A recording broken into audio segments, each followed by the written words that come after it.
అందరికి నమస్కారం. ఇవాల్టి పైథాన్ పార్ట్ 3లో మనం పైథాన్ ఫండమెంటల్స్ గురించి మాట్లాడుకుందాం. అందులో మనం మాట్లాడుకునేది ముందుగా what is Python. Python is a high level programming language. దాంతోపాటు పైథాన్ ప్రోగ్రామింగ్ సృష్టికర్త ఎవరు అంటే క్రియేట్ చేసిన డెవలప్ చేసిన వ్యక్తి ఎవరంటే కుడివైపున మీరు ఒక ఫోటో చూస్తున్నారు కదా, ఇక్కడ ఈ వ్యక్తి, ఇతని పేరు వచ్చేసరికి గుడో వ్యాన్ రోసమ్. సో ఈ వ్యక్తి పైథాన్ ప్రోగ్రామింగ్ లాంగ్వేజ్ని డెవలప్ చేశారు. ఏ సంవత్సరంలో తయారు చేశారు ఆర్ డెవలప్ చేశారు? 1989లో ఈయన దాన్ని సృష్టించడం అనేది జరిగింది. అతను ఎక్కడ పనిచేస్తున్నప్పుడు ఈ పైథాన్ ప్రోగ్రామింగ్ లాంగ్వేజ్ని డెవలప్ చేశారు? తను national research institute at Netherlands. So the Netherlands అనే దేశంలో అతను పనిచేస్తున్నప్పుడు పలానా రీసెర్చ్ కంపెనీలో ఆ సమయంలో ఆయన పైథాన్ ప్రోగ్రామింగ్ అనే దాన్ని డెవలప్ చేయడం జరిగింది. ఇక్కడ మనం ఇంకో పాయింట్ తెలుసుకోవాలి. కొంతమందికి పైథాన్ ముందు వచ్చిందా, జావా ముందు వచ్చిందా, ఈ రెండిట్లో ఏది ముందు వచ్చింది అని తెలుసుకోవాలనుకున్న వాళ్ళకి పైథానే ముందు వచ్చింది. పైథాన్ 1991లో వచ్చింది. జావా వచ్చేసరికి 1995లో జావా వచ్చింది. సో పైథాన్ జావా కన్నా చాలా ఓల్డర్ టెక్నాలజీ. అలాగే ఈ పైథాన్ అనే పేరు ఆయన ఎలా తీసుకున్నారు అనే సంఘటన నేను మీకు తెలియజేస్తే అది మీకు చాలా హాస్యంగా ఉండొచ్చు, చాలా ఫన్నీగా ఉంటుంది. అలాగే ఆయన ఈ పైథాన్ అనే పేరే ఎందుకు పెట్టాడు ఈ ప్రోగ్రామింగ్ లాంగ్వేజ్కి? సో ఈ వివరణ నేను మీకు చెప్పేటప్పుడు మీకు ఖచ్చితంగా కొద్దిగా ఫన్నీగా అనిపించచ్చు, కాకపోతే ఆయనే చాలా సన్నివేశాల్లో ఆ విషయం చెప్పడం జరిగింది. 1960 నుంచి 70 సంవత్సరంలో బ్రిటిష్ బ్రాడ్కాస్ట్లో చాలా ప్రసిద్ధి చెందిన ఫేమస్ టీవీ షో ఉండేది. ఆ టీవీ షో పేరు వచ్చేసరికి the complete Monty Python circus. అది చాలా మందికి నోటెడ్ టీవీ సిరీస్. కాకపోతే ఈయన ఆ ప్రోగ్రామింగ్ లాంగ్వేజ్ పేరు పెడదాం అనుకున్నప్పుడు ఒక ప్రసిద్ధి చెందిన పేరు పెడదాం, చాలా మందికి నోటెడ్ అయి ఉండాలనే ఉద్దేశంతో ఆయన అప్పటికి ఈ టీవీ షో చాలా ఫేమస్ కాబట్టి చాలా మందికి తెలుసు, అందుకోసం దాంట్లో నుంచి పైథాన్ అనే వర్డ్ని ఆయన తీసుకొని ప్రోగ్రామింగ్ లాంగ్వేజ్ పెట్టడం జరిగింది. తర్వాత మనం మాట్లాడుకుంటే Python is an interactive and object oriented programming language. దీంట్లో కొంతమంది కొద్ది కన్ఫ్యూజ్ అవ్వచ్చు, ఇదేంటి ఇందాక Python is an high level programming language అన్నారు, ఇప్పుడేమో an interactive and object oriented programming language అంటున్నారు అనేది. సో ఇవన్నీ పైథాన్ ఒక డెఫినేషన్స్. ఇంకా మనం చెప్పుకోవచ్చు Python is a functional programming language, Python is less complex programming language, Python is easy programming language, Python is more readable programming language. So అట్లాగే Python is a dynamic type programming language. ఇలా చాలా definitions చెప్పచ్చు. కాకపోతే నేను ఈ object oriented programming language తర్వాత నేను చెప్పినవి నా సొంత డెఫినేషన్స్, అది మీరు కూడా మీ సొంత డెఫినేషన్స్ రాసుకోవచ్చు. ఎప్పుడంటే పైథాన్ బేసిక్స్, కనీసం బేసిక్స్ పైథాన్ తెలిస్తే, అంటే మన చాప్టర్ 1 మొత్తం ఎవరైతే బాగా సాధన చేస్తారో, ఎవరైతే బాగా నేర్చుకుంటారో వాళ్ళు సొంతగా వాళ్ళు కూడా పైథాన్ డెఫినేషన్ కానీ ఇవన్నీ చిన్న చిన్న, ఎందుకంటే పెద్ద కాంప్లెక్స్ కాదు. సరే మనం మళ్ళీ సబ్జెక్ట్లోకి వస్తే, it incorporates modules, exceptions, dynamic typing, very high level dynamic data types and classes. So ఇక్కడ మనం చూసుకున్నాం అనుకోండి, పైథాన్ ప్రోగ్రామింగ్ తయారు చేసినప్పుడు అప్పట్లో బాగా ఫేమస్ మాడ్యులర్ ప్రోగ్రామింగ్ లాంగ్వేజ్ ఒకటి ఉండేది. సో ఎట్లయితే నీ స్క్రిప్ట్స్ని మాడ్యూల్స్లోకి ఎలా కన్వర్ట్ చేయాలి, ఎలా బిల్డ్ చేసుకోవాలి అనే టెక్నాలజీ అప్పుడు మాడ్యులర్ అనేది ఉండేది. ఆ మాడ్యులర్ నుంచి పైథాన్ మాడ్యూల్స్ అనేది ఇన్కార్పొరేట్ చేసుకుంది. అలాగే ఎక్సెప్షన్స్, అంటే మనకు ప్రోగ్రామింగ్ ఏదైనా ఎక్సెప్షన్స్ వచ్చాయనుకో, ఆ ఎక్సెప్షన్స్ని ఎలా హ్యాండ్లింగ్ చేయాలి ఆ టాపిక్స్ని. అలాగే పైథాను మిగిలిన ప్రోగ్రామింగ్ లాంగ్వేజ్కి ఒక డిఫరెన్స్, యూనిక్ డిఫరెన్స్ ఏంటంటే, పైథాన్ యొక్క స్పెషాలిటీ ఏంటంటే పైథాన్ అనేది డైనమిక్ టైప్ ప్రోగ్రామింగ్. అంటే డైనమిక్ టైపింగ్ అంటే ఏంటంటే, మనం ఏదైనా వేరియబుల్ని ఇనీషియలైజ్ లేదా క్రియేట్ చేసేటప్పుడు నువ్వు డైరెక్ట్గా వాల్యూ రాసేయచ్చు, కానీ దాని డేటా టైప్ తెలియచేయాల్సిన అవసరం లేదు. మనం C++ లేదా జావా లేదా వేరే ప్రోగ్రామింగ్ తీసుకున్నాం అనుకోండి, మనం రాసే వాల్యూ అనేది నెంబరా, అదొక టెక్స్ట్ ఆర్ స్ట్రింగా, మళ్ళీ నెంబర్లు వచ్చేసరికి హోల్ నెంబర్స్ అయితే ఇంటీజర్, డెసిమల్ నెంబర్స్ అయితే ఫ్లోట్, లేదా ట్రూ ఆర్ ఫాల్స్ అయితే బూలియనా. సో ఇలా చాలా డేటా టైప్స్ అనేది ఉంటుంది. సో పైథాన్కి వచ్చేసరికి మనమేమి ప్రీ డిఫైన్ చేయాల్సిన అవసరం లేదు. నీ పైథాన్ ఇంటర్ప్రిటర్, మనం ఆల్రెడీ చెప్పాం కదా, Python is an interpreted programming language. So నీ పైథాన్ ఒక ఇంటర్ప్రిటర్ ఆటోమేటిక్గా దానికి అదే డేటా టైప్ని కన్వర్ట్ చేసేస్తుంది బిహైండ్ ది సీన్స్. అంటే మనం చూసే హార్డ్వేర్ లెవెల్లో అది కన్వర్ట్ చేసేసుకుంటుంది. అలాగే very high level dynamic data types, అంటే దీంట్లో ఇంకా చాలా డేటా టైప్స్ ఉంటాయి. ప్రిమిటివ్ డేటా టైప్స్, అలాగే చాలా అడ్వాన్స్ డేటా టైప్స్ కూడా ఉంటాయి. నెక్స్ట్ వచ్చేసరికి క్లాసెస్. సో C++ నుంచి అంటే అలా క్లాసెస్ని ఇన్కార్పొరేట్ చేసుకోవడం జరిగింది. నెక్స్ట్ వచ్చేసరికి it supports multiple programming paradigms beyond object oriented programming language such as procedural and functional oriented programming language. మనం చూసాం అనుకోండి, పైథాన్ అనేది ఆబ్జెక్ట్ ఓరియంటెడ్ ప్రోగ్రామ్ పారాడైమ్స్ ఒకటి కాకుండా, అంటే ఆ డిజైన్స్ ఆ ప్రోటోటైప్సే కాకుండా ఫంక్షనల్ కూడా సపోర్ట్ చేస్తా. అందుకే చెప్పా, Python is a functional and an object oriented programming language. ఇక నేను కింద నోట్లో రాశాను, చాలా కంపెనీస్ పైథాన్ని మెయిన్ టెక్నాలజీగా వాడుతున్నారు. దాంట్లో కొన్ని కంపెనీస్ వచ్చేసరికి బాగా ప్రసిద్ధి చెందిన ఫేమస్ కంపెనీస్ వచ్చేసరికి Google, Microsoft, IBM, NASA, Yahoo, YouTube, అలాగే SAP, అలాగే చాలా కంపెనీస్ ఉన్నాయి. సో వీటన్నిటిలో పైథాన్ ఒక్కటే వాడతాను కాదు, అంటే పైథాన్తో పాటు వేరే బ్యాక్ ఎండ్ ప్రోగ్రామింగ్స్ వాడుకోవచ్చు. ఫర్ ఎగ్జాంపుల్, పైథాన్ అనేది చాలా స్పెసిఫిక్ ప్రాజెక్ట్స్ మాత్రం. ఉదాహరణకి మా కంపెనీలు తీసుకున్నాం అనుకోండి, బ్యాక్ ఎండ్గా రూబీ ఆన్ రైల్స్ వాడతాం, అలాగే పైథాన్ కూడా వాడతాం. అంటే depends on the project. So నీ కేస్ స్టడీ, నీ యూస్ కేస్ తగ్గట్టు మనం ఆ ఒక టెక్ స్టాక్ అనేది వాడతాం. అలాగే నేను ఇప్పటివరకు కొన్ని చెప్పాను చూసాం, Python is an interpreted interactive.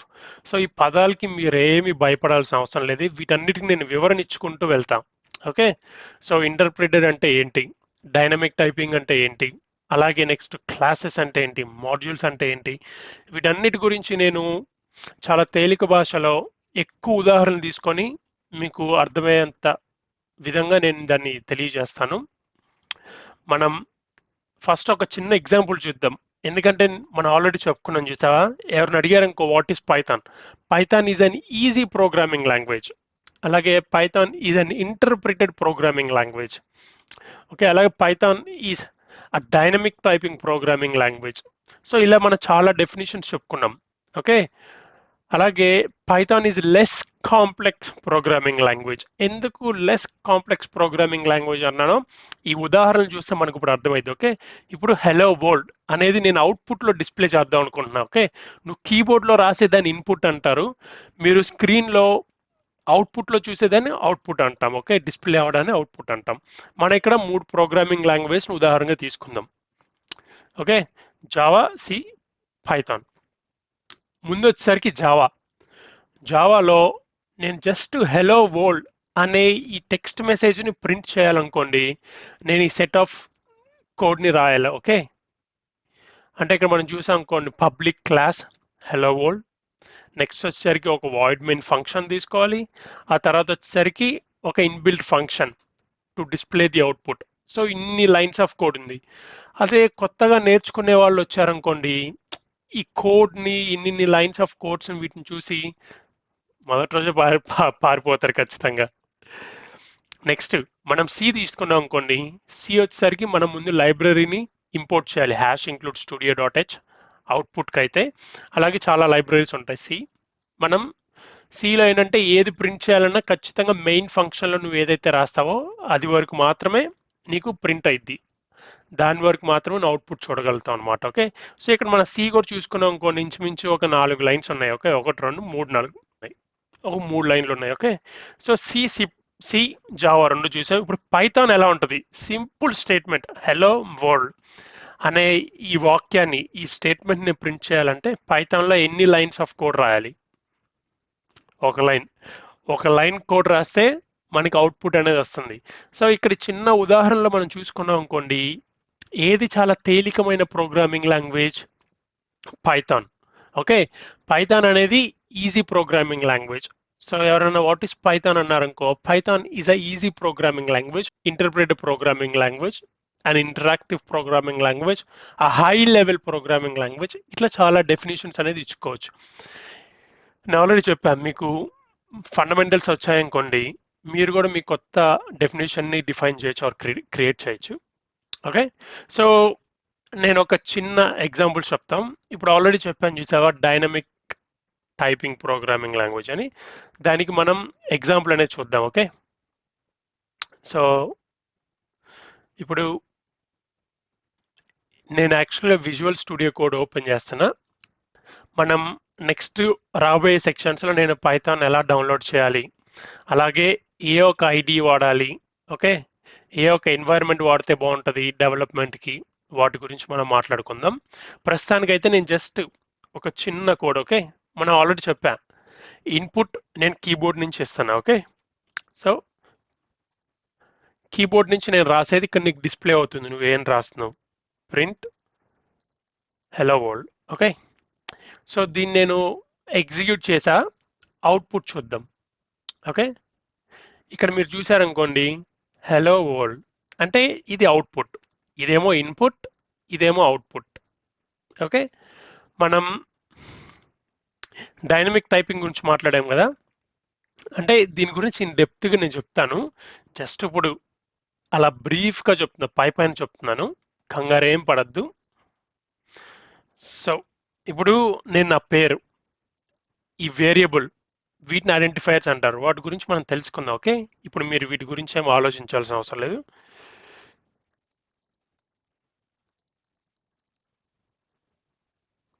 So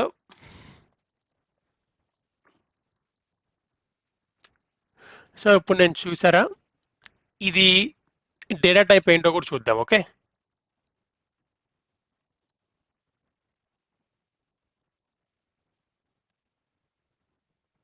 so ఇక్కడ చూసారనుకోండి ఇదేమంటుంది, STR అంటే స్ట్రింగ్ అన్నట్టు, అంటే టెక్స్ట్ అన్నట్టు, టెక్స్ట్ డేటా టైప్. ఓకే, అదే నేను వేరే తీసుకుందాం అనుకోండి, num1. ఓకే, 22 ప్రింట్, లేదా డైరెక్ట్గా అంతా ఒకే లైన్లో రాసేద్దాం, ప్రింట్ టైప్ ఆఫ్ 22. ఇక్కడ మనం చూసాం అనుకోండి 22 అనేది ఏం టైప్, ఇంట్ టైప్. అదే నేను ప్రింట్ టైప్ ఆఫ్ 12.5. ఇప్పుడు దీన్ని మనం ప్రింట్ చేసాం అనుకోండి, ఇది ఫ్లోట్ అంటే డెసిమల్ నెంబర్స్ కాబట్టి ఫ్లోట్ డేటా టైప్. ఇక్కడ నేనేం డేటా టైప్ ఇవ్వలేదు. అదే మనం C++ లేదా జావా అనుకోండి, మనం వేరియబుల్ డిఫైన్ చేసేటప్పుడు ఫర్ ఎగ్జాంపుల్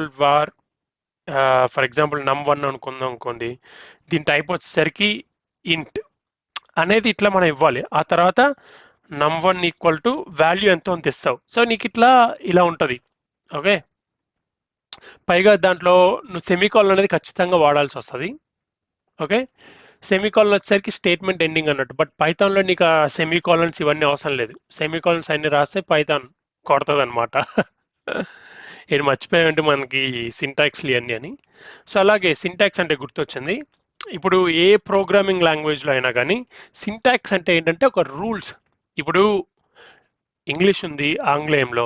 ఇప్పుడు నా పేరు వచ్చేసరికి నరేష్ కుమార్ పెండ్యాల. ఇప్పుడు నా పేరు రాయాలంటే ఒక రూల్స్ అనేది ఉంది. అంటే ఏదన్నా పదాన్ని ఆర్ వర్డ్ని రాయాలంటే కాంబినేషన్ ఆఫ్ లెటర్స్, అంటే కొన్ని అక్షరాలన్నిటినీ కలిపి రాసేదాన్ని ఒక పదం అంటాం. ఓకే, ఎలా అయితే దీనికి సెట్ ఆఫ్ రూల్స్ ఉన్నాయో, అలాగే ప్రతి ఒక్క ప్రోగ్రామింగ్ లాంగ్వేజ్లో కూడా సెట్ ఆఫ్ రూల్స్ ఉంటాయి, guide lines and rules. Okay, దాన్నే సింటాక్స్ అంటాం. ఓకే, అంటే ఇప్పుడు నేను ఏదన్నా అవుట్పుట్, ఇది నా అవుట్పుట్. ఓకే, ఏదన్నా నేను అవుట్పుట్ ఆర్ టెర్మినల్, ఏదన్నా పదాలు ఇవన్నీ ఇంటర్చేంజబుల్. ఏదన్నా అవుట్పుట్లో నేను ప్రింట్ చేయాలంటే ఖచ్చితంగా నా పైథాన్ ఏం చెప్తుంది, సింటాక్స్లో నా పైథాన్ గైడ్ లైన్స్ ఏం చెప్తుంది, అరే ప్రింట్ అనే ఒక ఫంక్షన్ ఉంది నరేష్, ఆ ప్రింట్ అనే ఫంక్షన్ వాడు. ఇక్కడ ఆల్రెడీ చెప్తుంది వాల్యూ అనేది ఏదన్నా అవ్వచ్చు. ఓకే, నువ్వు ఏది ఇస్తే అట్లా అన్నట్టు. నువ్వు జస్ట్ ప్రింట్ చేయాలంటే పైథాన్ ఒక రూల్ ప్రకారం ఏంటి, ప్రింట్ అనే ఫంక్షన్ వాడు డిస్ప్లే చేయాలంటే. అది సో సింటాక్స్ అంటే ఇది. సో మిమ్మల్ని ఎవరు అడిగినా what is syntax in Python కానీ ఏ ప్రోగ్రామింగ్ లాంగ్వేజ్లో అన్నా, ఆ ప్రోగ్రామింగ్ లాంగ్వేజ్ యొక్క గైడ్ లైన్స్ ఆర్ రూల్స్ని ఫాలో అయ్యి చేసేదాన్ని సింటాక్స్ అంటారు. ఓకే, అది సింటాక్స్. సో మనం రాసేటప్పుడు సింటాక్టికల్ ఎర్రర్ అంటాం. ఇప్పుడు ఫర్ ఎగ్జాంపుల్ నేను ఇలా రాసి